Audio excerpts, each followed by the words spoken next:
meron na akong tanong, Pastor. So, Sige po. yung kanina, nabanggit kay 1 Peter chapter 3 verse 19. Sabi, Jesus visited the spirits in prison. So, Yes, bakit kaya binanggit yun? Yung may visited? Yes, may purpose yan eh. Simulan natin sa 18. For Christ also suffered once for sins, the righteous for the unrighteous, that he might bring to God, being put to death in the flesh, but made alive in the spirit.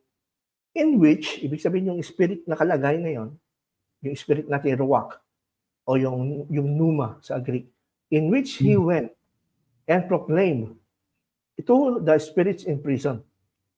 Tanong, sino ba spirits in prison? Sabi na iba, yung mga demonyo daw yan. No. Kung itutuloy mo yung pagbasa, remember, it is only a comma. Spirits in prison, sino ba to? Because, ba't sila nasa prison? Because they formerly did not obey. Nasa prison sila. Darkness. Nag-disobey sila. When God's patience waited in the days of Noah. In dark. Ito pa lang mga nasa spirits of prison na nag-proclaim ng victory si Jesus. Hindi niya pinangaralan para magsisi ha. Kasi iba sabi, nag-evangelize. No, it's not evangelize sa Greek. Kundi nag-proclaim lang. Nag-proclaim siya ng victory. In the days of Noah, while the ark was being prepared, in which few, that is 8 persons, were brought safely in the water. So yung spirits in prison dito, kasi pag ikaw ay Adventist at hindi ka naniniwala na may espiritu pang nabubuhay pagkamatay ng laman mo, hindi mo tatanggapin itong paliwanag na to. Pero itong paliwanag ngayon na sa tanong mo, Brother Toto, ito pa ngayon nagsusuporta dun sa ating pinag-aaralan ngayon na mayroong espiritu ng tao na humihiwalay. Kaya mabuti ka kay masama, napupunta yan sa kamay ng Diyos para i-judge ka kung saan ka niya ilalagay. Ito nasa spirit in prison, of course, hindi ito yung nasa Abraham's bosom. Ito yung nandun sa kinalagyan ng taong mayaman, doon sa parable of Lazarus and the rich man. Isa lang naman kasi.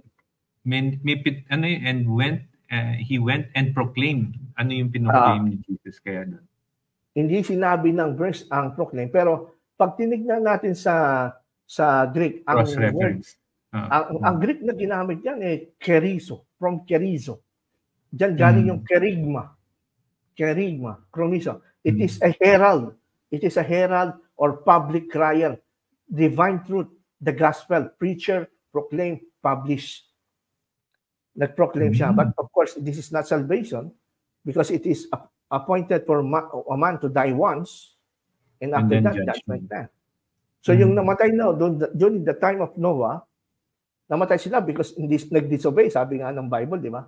They disobey God. Formerly disobey God in the days of Noah. So of course, wala lang second chance yun.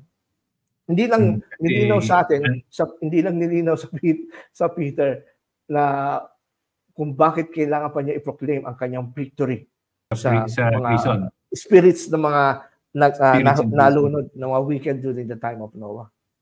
Hindi na sinabi. Malalaman natin yun sa heaven one day.